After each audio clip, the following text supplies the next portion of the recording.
People here know who he is. I just want to read a real quick little saying that a member of the audience told me about. This is from Solzhenitsyn, and this is one of the reasons I think we're all here, and we kind of have to remind ourselves why we're doing this. He says, and how we burned in the cabins later thinking, what would things have been like if every security operative, when he went out at night to make an arrest, had been uncertain whether he would return alive and had to say goodbye to his family? Or if during periods of mass arrests, as for example in Leningrad, when they arrested a quarter of the entire city, people had not simply sat there in their lairs, paling with terror at every bang on the downstairs door and every step on the staircase, but had understood that they had nothing left to lose and had boldly set up in the downstairs hall an ambush of half a dozen people with axes, hammers, pokers, whatever else was on hand. After all, you knew ahead of time that those blue caps were out at night for no good purpose. But we didn't love freedom enough. That's what makes this country great. It's not diversity, it's freedom. Bill Cooper.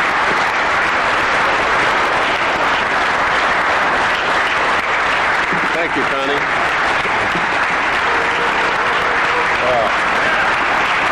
Thank you.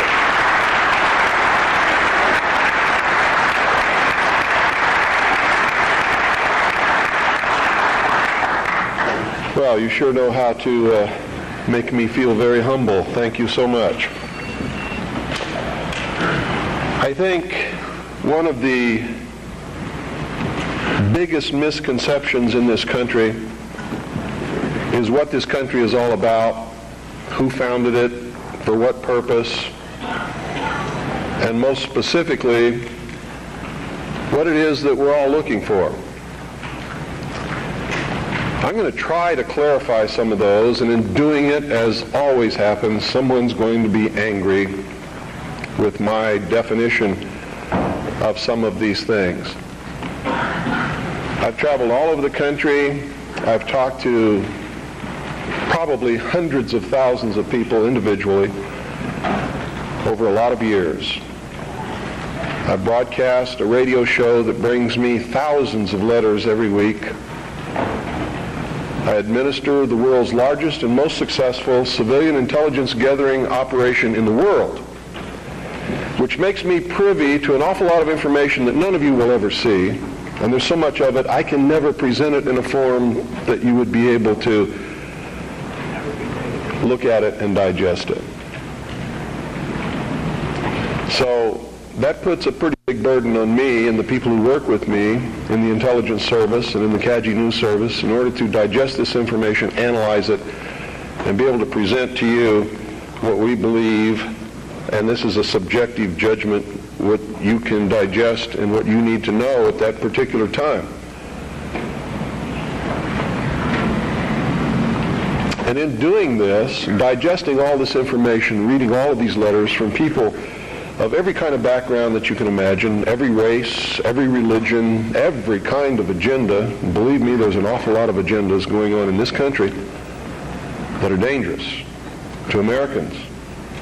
Being promoted by people who claim to be Americans, who claim to be patriots, and who claim to be doing the best for this country, including those who want to destroy it and bring about a one-world totalitarian socialist government. They sincerely believe in their heart they're doing the right thing for humankind. You see, nobody gets up in the morning and sets out to do evil. Nobody consciously does that. I've never met any person in my entire life who said, I'm evil, I'm going to do evil things, I like to do evil things, I want to do evil things. They don't exist, in my knowledge. They may exist somewhere, people like Jeffrey Dahmer. And I believe that even Jeffrey Dahmer probably rationalized what he was doing in his own mind to make it right. Isn't that the way we all do things? Even if we do something wrong and we know we're doing something wrong, don't we attempt to rationalize it in our own mind and to our friends to justify what we're doing? So I believe it's a great fallacy to set out to brand those whom we disagree with as being evil people. The result of their actions we may perceive to be evil. We may perceive it to be bad. But I guarantee you those people don't see it that way. And when we present ourselves to them in that light, we're good and they're evil, Do you think we have a chance of getting them to listen to us? Not on your life. It's not going to happen. So I think we have to change the way we talk. We have to talk to them in a different manner. Now, don't take what I'm going to tell you standing up here today and compare it to what I say on the radio and expect the two to concur. Because when I'm here, I'm just Bill Cooper. I'm talking to you from my heart. When I'm on the radio, I am on a mission. And that mission is to slap people upside the head and wake them up and even make them hate me, if that's what it takes to get them to go examine what I'm telling them to find out that it's right. You see, I don't care how it's done as long as they wake up. And if I have to be the bad guy that they're going to hate for the rest of their life, that's okay with me if I wake them up. But when I'm here talking like this, that's not my mission, because you're awake already or you wouldn't be here. You see? There's a difference between the people here and the people that I'm talking to over those airwaves. Big difference. An awful lot of you are steady listeners of the Hour of the Time and have been probably for many years. And when I'm talking on the radio, I know who you are and I'm not talking to you. And I know that when you're listening and I talk about the sheeple, the stupid sheeple, it doesn't make you angry. You know why? Because you know you're not stupid sheeple, don't you? The person that gets angry has verified that I was right. Because he wouldn't get angry if he didn't know in his heart that he's a stupid sheeple. You ever been walking down the street and somebody comes running out and says, bank robber, stop that bank robber. Do you start running? Why don't you start running? Because you're not the bank robber, right? You get angry? No. Do you pay attention most of the time? If you're from a big city, chances are you don't even look around, right? Now, if you're from a small town where I'm at, I mean, people will come running out in the street to see the bank robber. Because it's a small town and not much excitement goes on there unless the IRS comes to mess with me. So, what I'm going to talk to you about today comes from my heart, from my experience in life, from playing this role as messenger, which I take very seriously, from my efforts to wake up the American people, from my family, from all the letters that I get, the people that I talk to, just like I've talked to many of you here today. I've learned some things. And I think these things need to be passed on to you. And I think you need to start examining yourself, your agenda, your mission. Who are you? What are you about? What do you believe about America? Is it true? Are you helping to divide us more? Or are you helping to bring us together? Do you really understand what this country is all about? Now, I know this is going to make some of you angry. That's okay. I know that it's going to open some doors for some of you. I hope that it'll bring us all a little bit closer together.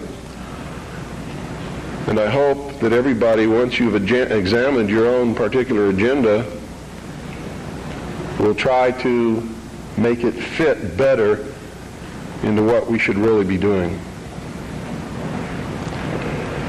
And I'm going to start off way back in history, folks, because that's really where it began. The human race is young in the whole scope of the life of the earth. We're just a young species, really. Haven't been around for a long time compared to everything else that's in this world. And I'm not talking about biblical years, and I'm not talking about theory of evolution years. I'm talking about from the time when you can see that man emerged on the historical scale of this world and began to affect other species and the world that we live in, and himself, by perfecting the ability to think. First original thought. See, there used to be a time in history when man was just like all the other animals. He didn't think, he didn't know good from evil. He existed and lived by instinct just like the other animals did. If you want to believe the record that we can look back and see written in stone. Okay? If you want to believe that there were creatures that ultimately became this thinking man that you see standing up here in front of you and sitting out there amongst you, didn't have this ability. Now, if you doubt that, read Genesis in the Bible and you'll see that it's confirmed there. Wasn't there a time when Adam and Eve lived in the Garden of Eden? They were not to think. They did not know good from evil. They were just there to take care of the garden. Is that correct? So this concept and the biblical concept agree. Man just enjoyed what God had put there and sort of took care of the garden. Any dentist will tell you that our mouth was not made for eating meat. So ancient man most probably ate vegetables and nuts and things like that, roots. Doesn't mean that I'm telling you to become a vegetarian, because I'm not. You see, I really believe in freedom. I believe you should eat whatever you feel like eating. That's your business. But that's known to people who study these things as the age of innocence. Something happened that brought man out of that state, and if you're talking from a biblical reference, out of the Garden of Eden and into the world. He wasn't innocent anymore. He understood that he was naked, and that his partner was naked. He could think. He could look around. He knew when something was good and when it was bad, just as we all do here. When somebody comes up to me and says, well, how do we know which is the right way to go? I know that person is setting me up to justify his bad deeds, and I won't do it. You always know. We always know which is the right way and which is the bad way. The bad way sometimes feels better, so we may choose that way and justify it by rationalization in order to make ourselves feel better about the bad that we did. In the mystery schools, they refer to this mystical time of coming out of the age of innocence as the Luciferian philosophy. I've tried to illuminate you with this for years on my radio broadcast. In the Bible or in the church, they talk about the fall of man. Same thing. There's only one difference between the Luciferian philosophy and the fall of man, is that those who talk about the fall of man believe in God, whether or not they believe in a Savior. They believe in God. The ones who believe in the Luciferian philosophy do not. Now here's how that works. In the Bible we're told that Eve was tempted by Satan to eat of the fruit of the tree of knowledge of good and evil. God had commanded Adam and Eve not to eat of the fruit of that tree. If you do, ye will surely die. Isn't that the commandment? Lucifer, through his agent Satan, on the other hand, told Eve, God lied to you. He's holding back the fact that you too can become God. But first you have to eat of the fruit of this tree. And if you do, you will surely not die, but shall become as gods. Isn't that true? So, on the religious aspect, we see that as the fall of man because man disobeyed God. We see that as the subjugation of the woman beneath man, where she had originally been the partner. Now she is subjugated beneath man because she was the agent of man's downfall. Is that correct? Now, I'm not talking right or wrong. I'm not trying to insult anybody in here. I'm just telling you what we're taught. so that we all understand what we're talking about, because that's most important. If you understand something differently than what I'm trying to impart to you up here, and we don't have the same definition, we're not going to understand each other, are we? The mysteries, on the other hand, look at this in a different light. Here's their story. It's a metaphor. They don't believe that there ever was a God, or that there ever is a God, aside from man himself. And man has not reached that state yet, but can, and this is what they teach in the lodges, that if you perfect yourself as the temple of the God within and become Christed, you've all heard this in the New Age movement, you too can become God. In her movie, running on the beach, spinning around, I am God. Go ask her early in the morning when she just wakes up and goes and sits in front of the mirror and looks at her aging face and tries to cover it up with makeup if she's God. She may tell you a different story about that time. Around noon, she might be feeling better and become God again. But this is the reality of the human condition. We'd all love to be gods, wouldn't we? My question to Shirley MacLaine at one time was, please, Shirley, could you make me a universe? She sort of looked at me with this hurt look on her face as she confronted her mortality and realized that she was not God because she could not make me a universe. She couldn't even make herself a universe. She can't even make herself look young again. She's having a hard time paying some of her debts. God doesn't have that problem, does he?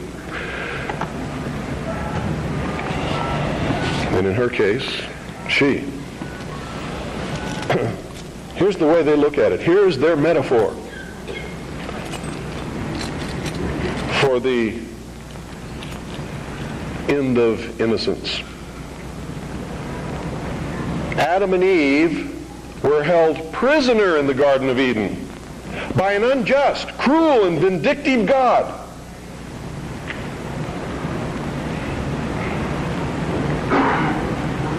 Until Lucifer, through his agent Satan, set man free from this garden by giving him the gift of intellect. Through the use of intellect, man will conquer the earth, will conquer nature, and will himself become God. It's taught in every Masonic temple in this land. Every secret brotherhood, every secret society,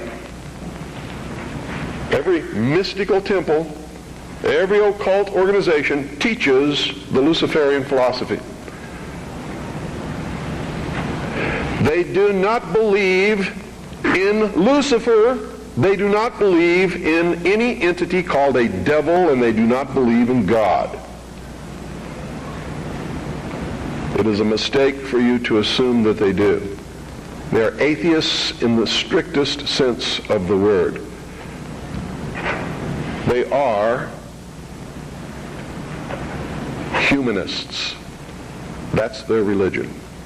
At the highest level, their goal is to create a world in which the adepts, the 1,000 points of light, working behind the veil to create the culmination of the great plan, can realize the ultimate happiness for mankind. That's why they don't oppose pornography. That's why they don't oppose certain crimes. That's why they say you should not be put in jail for the rest of your life for murder or anything else. There should be no death penalty, because it was a learning experience. And having gone through that learning experience, you're a better person now. This is what they teach.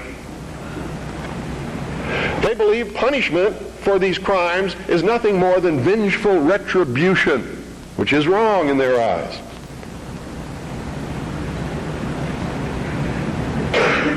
So these are really the two philosophies that we have competing with each other in the world today. Who brought man the gift of fire? Prometheus. Who was Prometheus? Lucifer. What was the gift of fire? Knowledge, intellect. Hasn't man created industry, culture, society, science from the use of one solitary thing? Fire. Without fire, none of it would have occurred. None of it. Nothing. There would be no society without fire. That's how it's represented in the ancient myths and in the mysteries. How art thou fallen from heaven, O Lucifer, son of the morning? What is it represented as? A bolt of lightning struck a tree. The tree burst into flames. Ancient man, if you watch the movie Quest for Fire, rushed up and grabbed one of the burning branches, and it burned his hand, and he let it go. He probably didn't go any farther than that the first time. Second time, he may have found a deer that had been roasted by the heat of the fire in the forest. And being hungry, maybe he partook of some of that meat and found that it tasted pretty good. Also, the fire was warm and didn't get cold at night. And this is where the whole battle between the forces of light and darkness comes from. Man sat up on a rock one night watching the sunset and said, "Boy, I'm in deep trouble now. I can't see in the dark. There's wild beasts out there. There's tigers with teeth 7 inches long that want me for dinner. What am I going to do?" He didn't know what to do.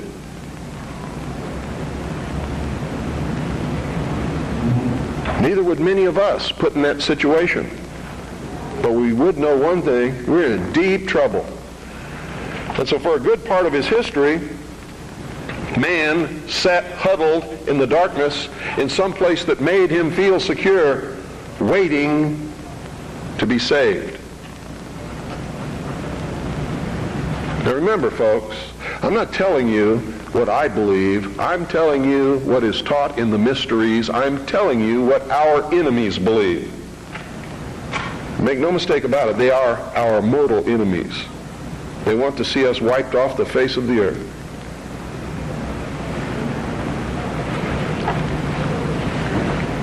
Man huddled in this darkness, fearful, trembling, cold, hungry.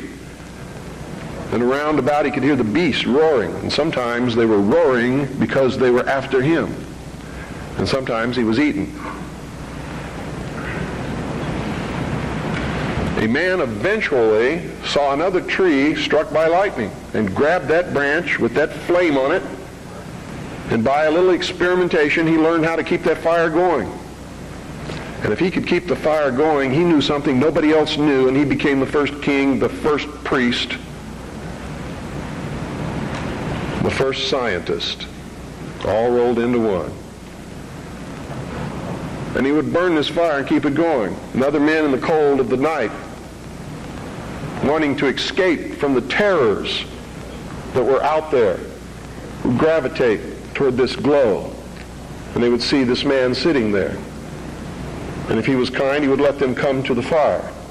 And they would be warm. And they would be protected, because if the wild beast came, he'd pick up a branch and shove it in its face, and the beast would go away.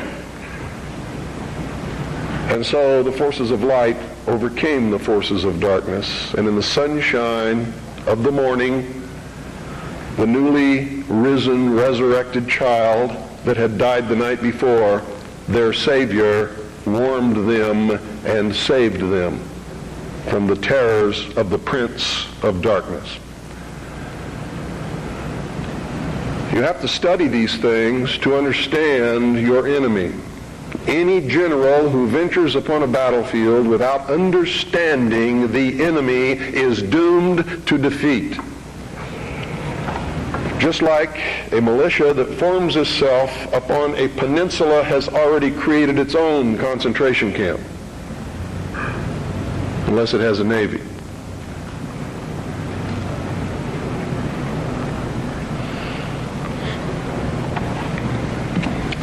Damn good militia, I might add.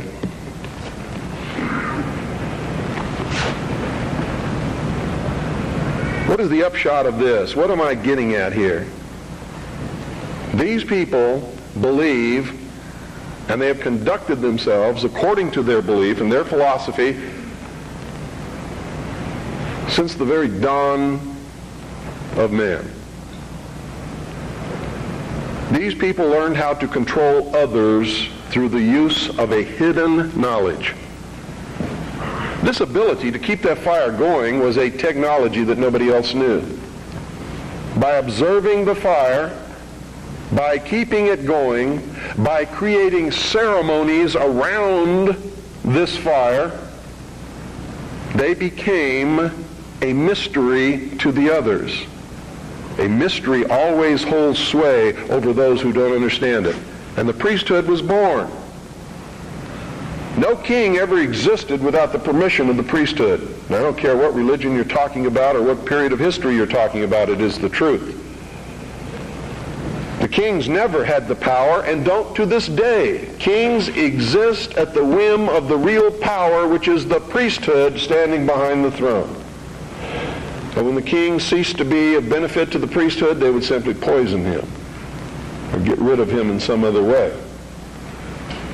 The king is dead, long live the king, and there would be another king appointed. There was even a time in history when the king was a sacrificial king, just like John F. Kennedy was in the Temple of the Sun known as Dealey Plaza. They would pick a young man at the height of his virility, appoint him king for 1 year. During that time, he could do or say or command whatever he wanted. The priesthood was always there to make sure he commanded the right things, have any woman that he wanted, and at the end of the year, he was ceremoniously sacrificed upon a rock, his heart ripped out, his body dismembered into 14 pieces and scattered over the land. And this is where the legend of the Osirian cycle began. It was to ensure the fertility of the crops of the next year. And young men would volunteer for this in their patriotic duty to their kingdom, to their family, so that they could have prosperous years.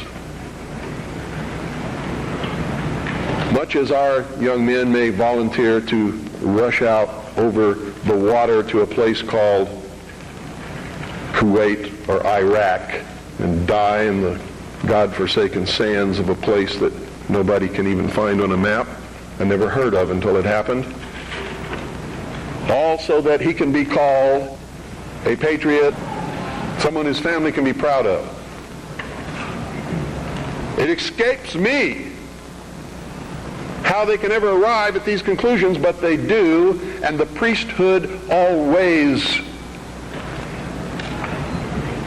takes the most advantage of this willingness to sacrifice oneself upon the altar of his country. The problem with it is it's very seldom really for the country. It's for the advancement of the agenda of the priesthood, whoever the priests happen to be at the time. Am I attacking the church? You better believe it. All churches, all organized religions that have existed since the beginning of the time. Am I attacking the religion of individuals? Never, not on your life. He wasn't trying to create a big church. He knew what happened to those things. And you're all wrong about that man. When you say you shouldn't get angry, you shouldn't curse, you shouldn't do things that upset other people, because that's what Jesus spent his whole life doing. He threw the money changers out of the temple. Don't you think that made some people angry? Don't you think it was rude to walk up to somebody's place of business, smack them in the mouth, grab their table, and throw it out the door? What about the time he cursed the fig tree? You know, pious Christians sometimes make me very angry. They don't even know Christianity. They don't know the man they're following. He was a revolutionary.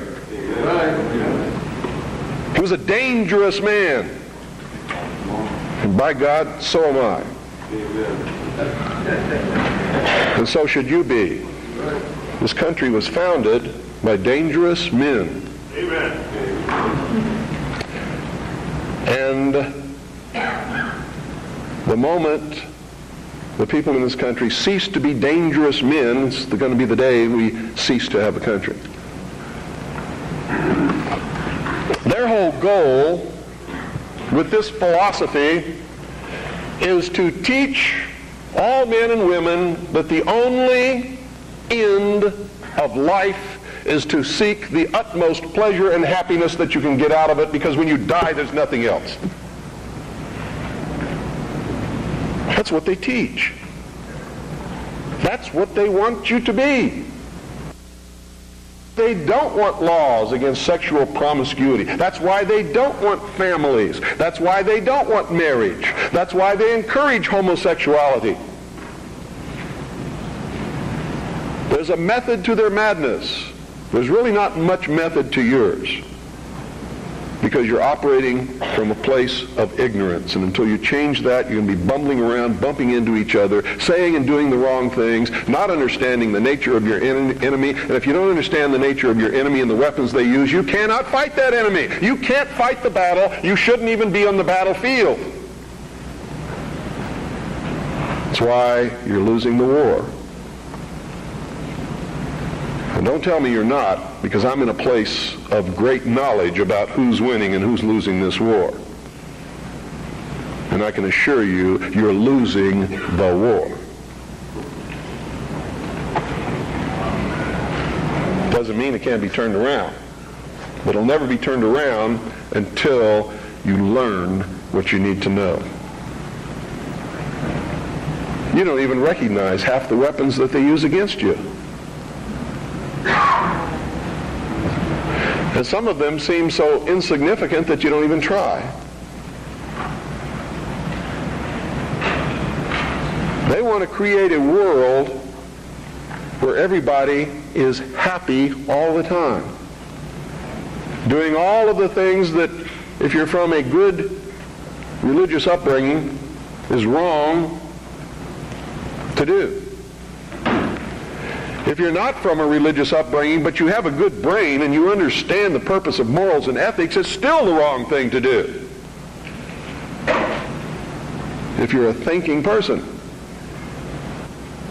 And then the priests had an army. Oh boy, weren't they happy with that? Their whole purpose throughout history has been to teach a small number of people how to become adept at controlling everyone else and presenting their societies as desirable to the profane, so that you'll go knock on the door and say, hey, can I be a member, and be initiated, with the promise of learning some great secret. What is that secret? The secret is what I have just told you this morning. The secret is how to control everybody else. And you never understand how to control everybody else until you get to the top of this pyramid of initiation. Most people never make it past the third step. All above that are carefully chosen and nurtured and taught. And Americans for all these years have been looking around for the enemy. They've never been able to find an enemy. So those who control them were able to control them even better by giving them an enemy. That's what Stalin and Churchill and Roosevelt determined at Yalta. Who was going to be the enemy post-war? Turned out to be Stalin. And there was going to be this phony Cold War so that the population would never discover the real enemy. And I'm talking about the population of the Soviet Union as well as the rest of the world. You see, the enemy has always been here. It's your uncle, your aunt, your father, your mother, your brother, your sister, your nephew, your nieces, who belong to the fraternal orders collectively known as the mysteries. The very highest degrees of which, combined together, make up a secret order known as the Illuminati. Their goal is to destroy all existing religions save theirs, all existing governments save theirs, and shackle the mob in a system of eternal oppressive debt chained to a computer for the rest of their life, in a propagandized world to make them believe that they are happy in this system. Now, do you think they're succeeding? Yes. Haven't I described to you just now exactly what is going on in the world today? Yes, they're succeeding. They're succeeding because the American people don't understand their enemy. They don't even know what's happening. People were extolling the virtues of Pat Buchanan and actually considering voting for that man for president, and he sent them all a postcard. And on the front of that postcard, he identified himself as a high priest of the mysteries. Because on the front of his Christmas cards that he sent to all of his followers was the penis of Osiris, the phallus, the obelisk, with a nice red bow tied around the base which represented the testes. You know what he was saying to you? Are there any children in here?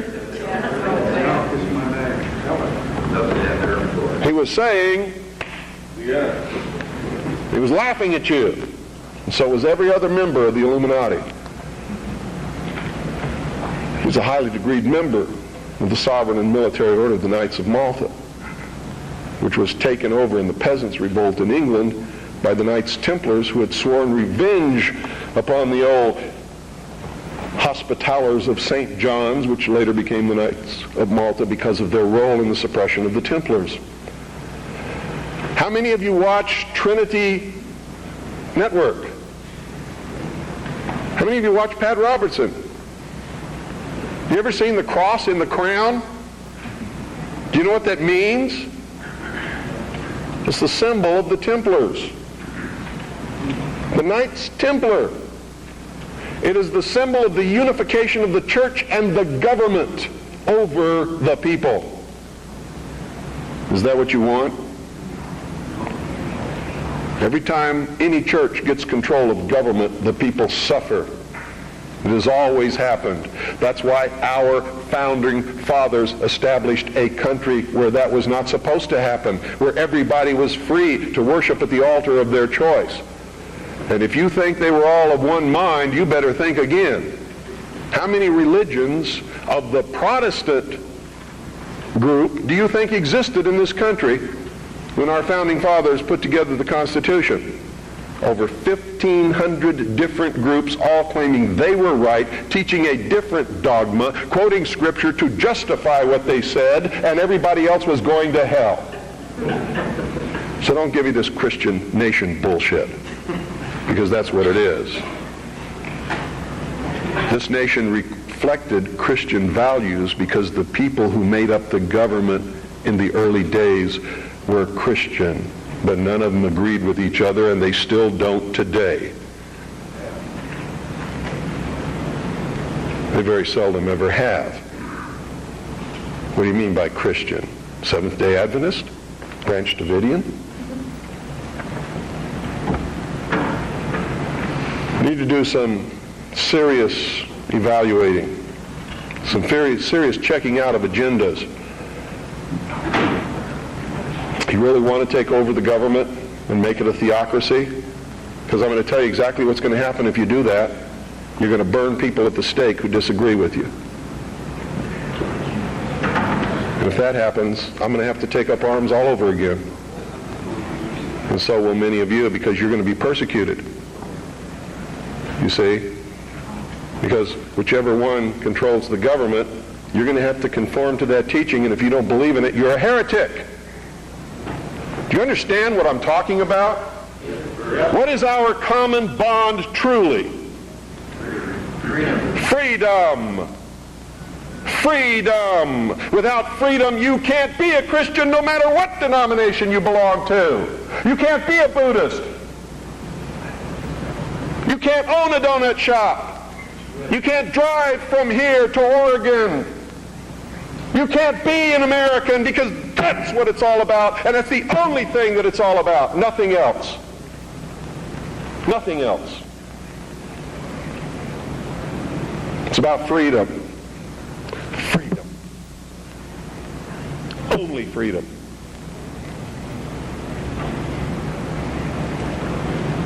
It means you have to let other people be free, even if they disagree with you. I had a tremendous admiration for the courage of those two communists who had the guts to walk up with their little communist sign and their communist flag. Two of them, young people, all alone, in that sea of America, militia, uniformed patriots. And I saw people who wanted to kill them.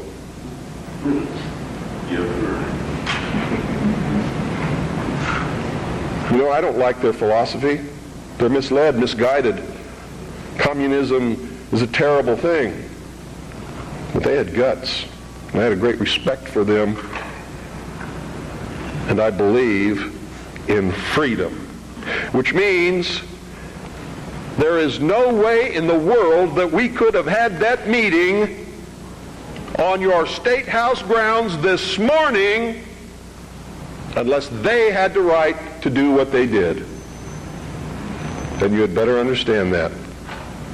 Because if you stop them from having their freedom to make their political statement, you have stopped yourself. You have stopped everyone. And that must never happen in this country. It must never happen in this country.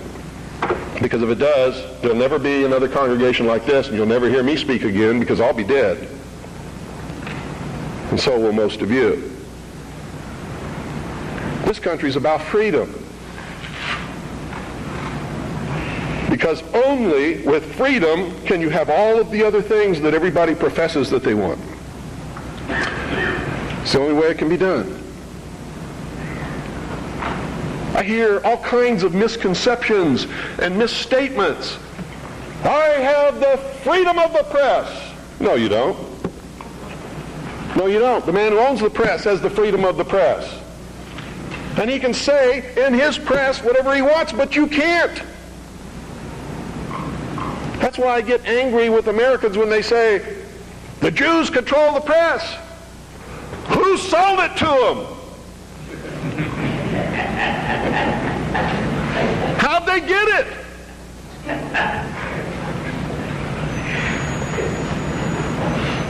You want the press? Start a press. You want to be on the radio? Do it. But stop whining. Stop bitching. Stop complaining. That guy that owns the press, that's his press. He can do with it what he wants. Just like you do with your car what you want because it's your property. He doesn't owe you anything unless you've got a contract with his signature on it that says he will print what you say. And if you can't produce that, he doesn't owe you anything. That's America. You know what's wonderful about America? You can have a press. I have a press. How many of you have seen my newspaper? That newspaper's no joke. It makes congressmen cringe when they see it.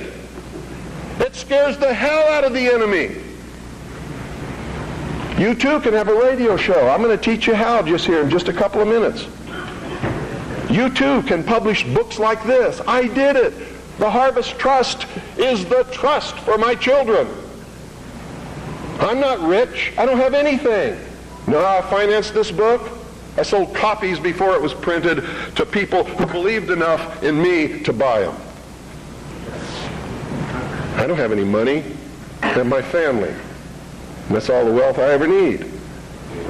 I don't make any money from my radio show. Veritas has operated in the red from the beginning. And probably always will. But I got something that you don't have. I have a free press. It's mine. And I get to say what I want.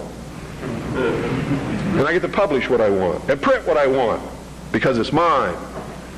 And I'm free. And it's my free press. That's why I don't care if somebody calls up my radio show and says they don't like what I say. Screw you. Get your own show.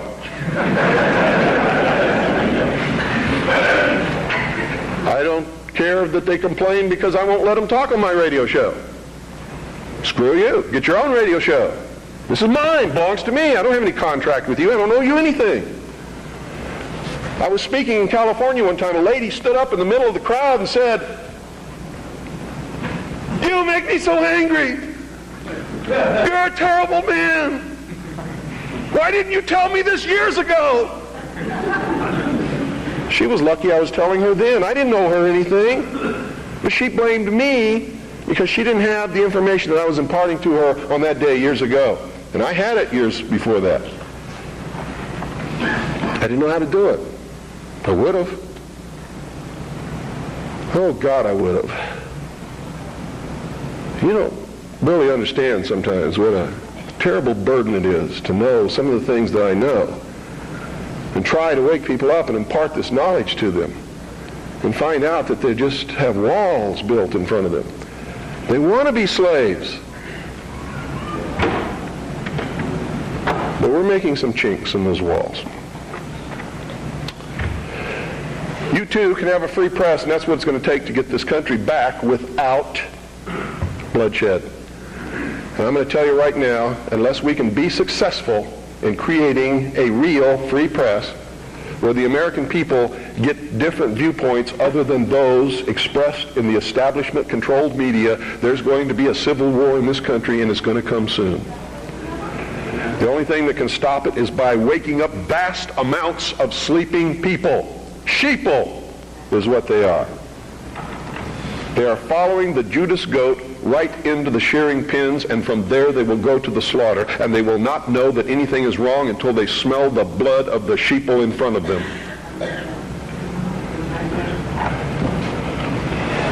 Anybody can publish a newsletter or a newspaper. Anybody. It is not expensive. It is not difficult.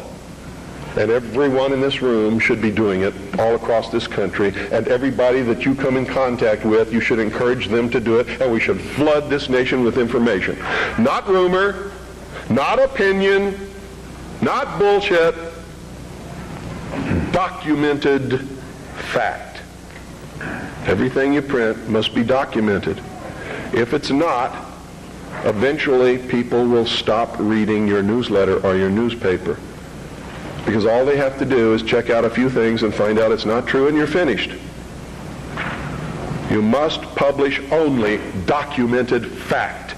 And you must stay away from printing articles from people who will not document as fact what they put in their articles. That's why my broadcast scares the hell out of socialists. That's why in a White House memorandum, I was named as the most dangerous radio host in America, not because I'm going to go out and shoot somebody, but because I shoot documented facts which cannot be refuted. That's why. That's what's dangerous.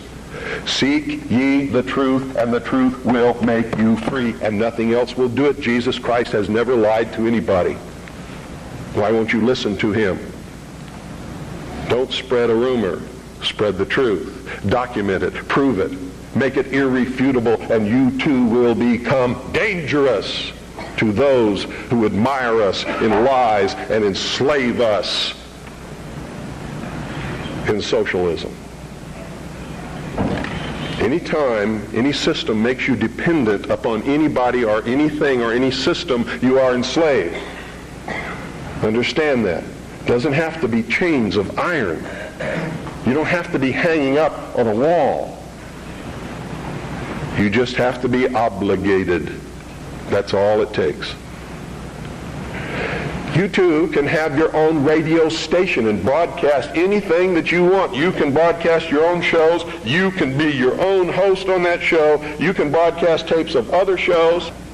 We encourage people to buy satellite receiving stations across this country, purchase a very simple FM, low-power transmitting kit, and set up their own FM radio station in their hometown.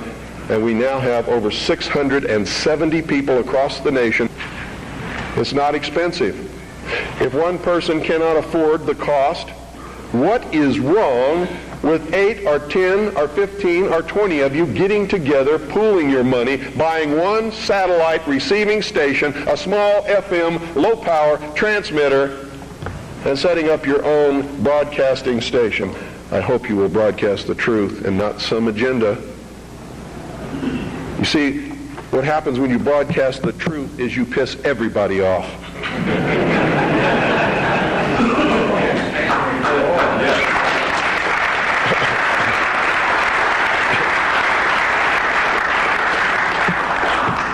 If you don't have my address, I want you to write it down. It's the Harvest Trust. P.O. Box 1970.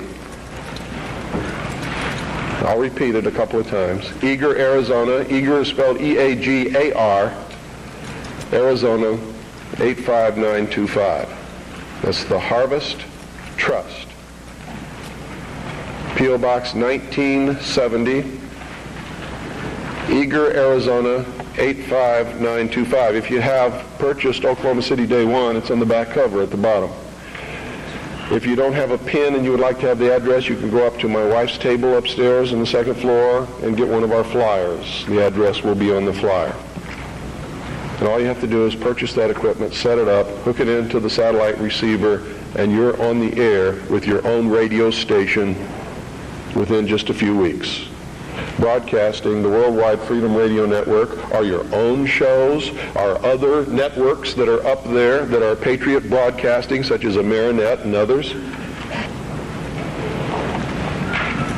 Understand this too. I'm not trying to tell you what the truth is, because sometimes the truth is extremely difficult to find. And sometimes we believe we're broadcasting the truth and it turns out we really aren't. But if we find out we aren't, we must be willing and instantly able to go on the air and say we were wrong and correct it. That's a responsibility that we all have to carry. It's embarrassing. I've had to do it several times because I'm a human being. I make mistakes too. The only difference being when I make a mistake, it's usually not forgivable. It's what happens when you become a public figure. Your wife can make a mistake, but Rush Limbaugh never! Right?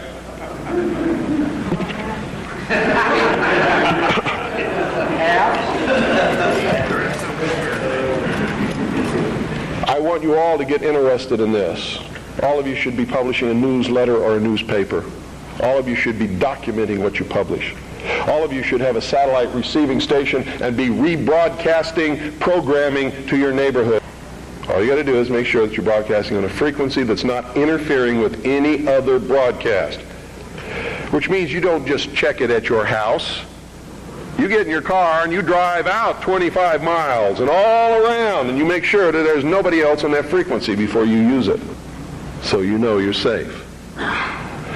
In my little town of Eagar, which is a very small town, between Springerville and Eagar is 2 miles. Another 2 miles either way, and you've covered everybody in the valley. And I'm up on a big mountain in the middle of this valley where the town surrounds the mountain, and I'm broadcasting 6 miles in every direction in my town. And it's militia country. Arizona is dangerous for socialists. And when the war starts, heaven help whoever they send to fight in Arizona. Because it's still really kind of like the old West days in a lot of places. It's dangerous. Where I live, Ike Clanton made the sheriff angry one day. The sheriff rode 25 miles, grabbed Ike Clanton by his hair and drug him to jail. By his hair. Which brings me close to the end of my, I think it is. How much time do I have? 3 more hours. Come back after Jim talks a little bit and talk some more. Yeah. Just let me give you a little parting note here. I'll be back up as well with as will the others to answer questions later. Mr. Collins has to catch a plane, so I'm going to cut my talk short and Please give him your undivided attention. I'm going to tell you right now, because I deal in reality, I'm going to vote for Charles Collins, but at the same time, I'm a realist. And everybody in this room should be voting for Charles Collins, but at the same time understanding he's not going to be the president of the United States. Okay? And I'm only telling you that so that you're dealing in reality. Okay? But he is the best man on any ballot in this country. Thank you.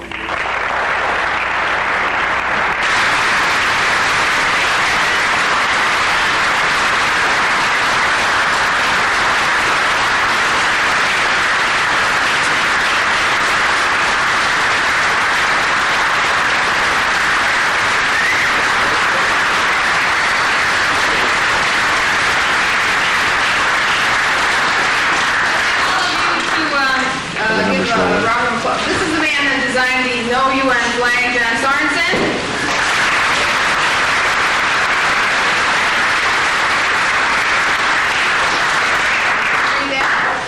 Thank you very, very much, Bill, for coming in. And this is, did you read the other ones too? Or? Go ahead. Okay, in appreciation of William Cooper for the continuing support of American individual sovereignty, say no to the UN.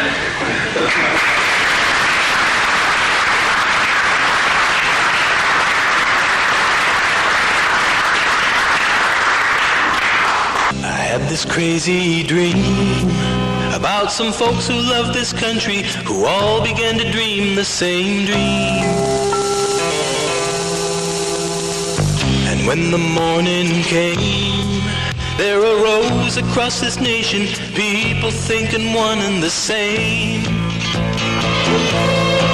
And they awoke to find their freedoms and all their liberties had gradually been taken away.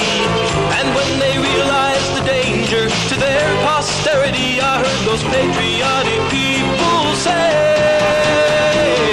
we want this country back. We ain't just joking, Jack.